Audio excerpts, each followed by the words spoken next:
Right calf that cramped up on him, but other than that, he came back in and did a nice job there. Thank you to the fans. There was a lot of red in the stands, and we sure appreciate the support. Heck of a game. It ended up as a heck of a game there. But there were some good things. There were some good things we could take out of this. Pat had a big day, 24-33 for over 240 yards. So, and then the big scramble at the end. I mean, that was a beautiful thing. Noah had a big day with 66 yards on 4 catches, a couple TDs in there. Third downs were great. Matt Nagy does a great job with those. So we were 7 for 12 there. And then defensively, Nazi again came up as a leading tackler on the defensive side and did a good job throughout.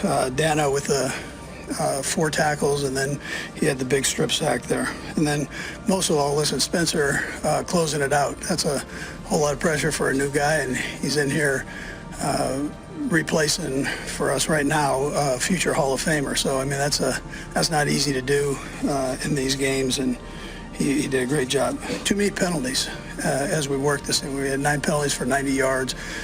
Too much, and we've got to make sure we take care of business on third downs. Again, both sides, we're working that, and but you know we've got to make sure we get off the field and then offensively stay on the field. So other than that, time's yours. Andy, Pat's not the fastest guy, most elusive guy. He's got that knack to make those kinds of plays like they run at the end. How do you explain that? Like, what is it about him that allows him to do those kinds of things? Yeah, I tell you, he has a great feel for the game. He knows by coverage where guys are and what they're trying to do, accomplish with the coverage, and then he can feel the front. So does a nice job there. Yeah, you're first quarters this year, kind of probably for you guys. Over there, number 14 too, to help him out. Nothing like that. Having a veteran player that kind of sees it the same way you do, and then he's very talented. And the organization made a nice move by taking him. Yep. Andy, you talked about Schrader and the pressure of that situation for a rookie. What kind of confidence did you have sending him out there for that kick? Yeah, no, we had confidence. I'd like, as close as you can get. I like because percentages for any kicker go up, but but we have confidence in him. He's got a big leg. And are you content with the pressure that you guys are able to generate right now? Yeah, I mean, those are things we can keep working on, and we'll get better with that as we go here. So, we've always been good at that. We've just got to keep grinding it out here. Andy, what is it like? It happens again and again. What is it like having Pat under center with the game on the line since his 21st comeback, or not come back to the winning drive? Yeah, that's a good thing from a head coach's standpoint. He does a nice job with all that. Coming into today, how much of a defensive emphasis was put on stacking the box and trying to slow down and limit Chuba Hubbard?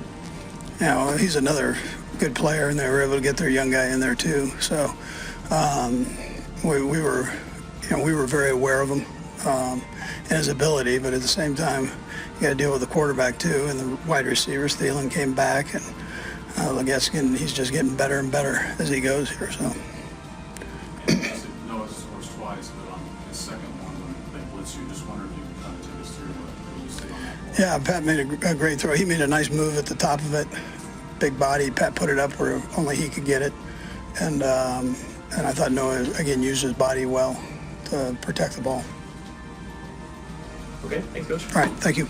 We expected man coverage. They got into a type of match zone, so they covered up our routes, and I got out to the left, and at that point in the game, yards were more important than getting out of bounds, and so with the 3 timeouts, I tried to just cut through, and I think it was Justin Watson. I haven't seen the video, but I thought he got a great block. I think it was him, and I was able to get down the field and get out of bounds. Kind of fumbled out of bounds, but I got out of bounds, and so I got us in field goal range. Patrick, is it before the play that it's just in your mind, you can get extra yards there, not go out of bounds? Do you pivot as you're running? Can you kind of take us through where you are? Yeah, I think it's just certain times in games. It's not like I pre-plan like that stuff. It's just whenever it comes down to it and you got to make the play, I feel like I try to go out there and make the play. And that's why I feel like it happens kind of later in games sometimes. And in the playoffs, you don't want to slide. You have to kind of put your body out there knowing that you can take hits and stuff like that. But we've been able to make some big runs and some big moments. Could you have made that scramble a couple weeks ago, considering you were dealing with the ankle? I don't know. I think I always say adrenaline will get you through it. But it is helping a lot when you get a little bit healthier and you can kind of get your body back into it. And a credit to the training staff. They stayed on top of me about being in there as much as possible. And I finally was able to get off that list this last week and kind of get back to just my normal routine. And we went out there and made something happen. What was the mindset of the offense at the onset of the drive? Yeah, I mean, you want to get as close as possible, give our guy a chance to make a field goal. We call it where you go down at the 2-yard line, 1-yard line, whatever it is. And we were just trying to get a completion first, which we did. And then I think I still could have thrown it out there a little bit further for Xavier. But other than that, I thought we executed at a high level like we were in that moment. Just we got to be better in the whole entire fourth quarter, not just in those big moments at the end of the game. The entire year, they have a great defensive coordinator, a lot of great players that I've went up against in other places. And so I thought we did a good job of executing the offense, moving the ball. But like I said, just in that second half, especially in that fourth quarter, we got to be better. I mean, just putting the game away and not giving them chances. But we were able to do it there at the end. No one mentioned just the fact that you're getting the answer for the test on his second touchdown, that what coverage was going to come. Take us through recognizing that and then going down on that play. Yeah, we go through it every week. It's not just me. I mean, me, the quarterback coaches, and the players, we go through certain checks you get to versus certain coverages. And I was able to see by the way they lined up, they were getting into their cover zero look. Just alerted the guys, make sure they saw what I saw, gave the check at the line of scrimmage. And then you trust your guy to go out there and make a play and just put it up there. Well, I threw a great ball, just put it up there and let him just go up and make a play. Patrick, these Yeah, no, I thought he played his tail off, man. He throws a really good football. It's funny. I think Texas Tech was the first one to offer him when he was in 8th grade, and I was at Texas Tech. So I remember watching his highlight tapes then and knew he was going to be a great player. And obviously, he went to Bama and was the first draft pick. But I think it's been cool to see him bounce back these last few weeks and play some great football because I know he has it. I've seen it for a long time, and he gave us a scare today, man, because he played his tail off.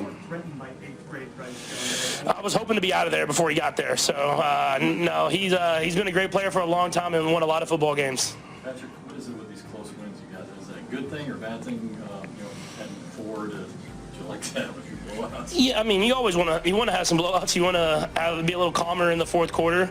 But I've always said it can be a good thing as you get to the playoffs and later in the season. Just knowing that you've been in those moments before and knowing how to kind of attack it, but play by play, not making it too big of a moment. But no, I mean, I would say this more than anybody. I would love to win a game, not by the very last play. The last one, Nate. Patrick, I asked a couple guys in the locker room, you guys have talked so much about the grind of the season. When that phrase kind of gets mentioned, does it remind you of days like today?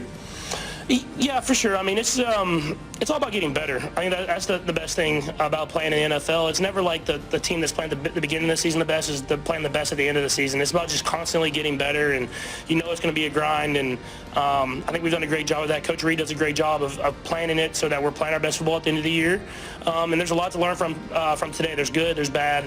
We got to just go back, learn from that, and then know that we have a short week against a hungry football team in the Raiders that is coming to our house. Appreciate you. In a thrilling matchup against the Carolina Panthers, the Kansas City Chiefs faced unexpected challenges, ultimately securing a narrow 30-27 victory. Andy Reid noted a rare moment of frustration from Travis Kelce, who seemed to express his displeasure with quarterback Patrick Mahomes after a missed connection during the game. After the game, Reid sat down to discuss Mahomes and Kelce. He pointed out how Mahomes had completed a solid performance, throwing for 269 yards and 3 touchdowns, yet Kelce's numbers were a bit lower than usual, finishing with just 62 yards. Reid observed that their connection, once effortless, felt different this season. He emphasized the importance of their friendship, suggesting that strengthening their bond off the field could enhance their on-field chemistry. They've been through a lot together, and sometimes it's easy to take that for granted, Reid remarked. It's about communication, trust, and making sure they are both on the same page. Reid also noted the emergence of other players, like Noah Gray, who caught 2 touchdowns in the game, which is shifting the dynamics of the offense. While acknowledging that Kelce's role was evolving, he insisted that he remains a pivotal part of their game plan. As the game unfolded, the Chiefs held an 11-point lead entering the fourth quarter. The Panthers, led by quarterback Bryce Young, stormed back to tie the game at 27. However, Mahomes showcased his MVP qualities, driving the Chiefs downfield for a game-winning field goal by Spencer Shedeur as time expired. In closing, Reid expressed optimism for the future. "I have no doubt that once they reconnect and find that rhythm again, they'll be unstoppable," he said, encouraging both players to understand each other's game. This friendship, he believed, would be key to unlocking even greater success as the season progressed.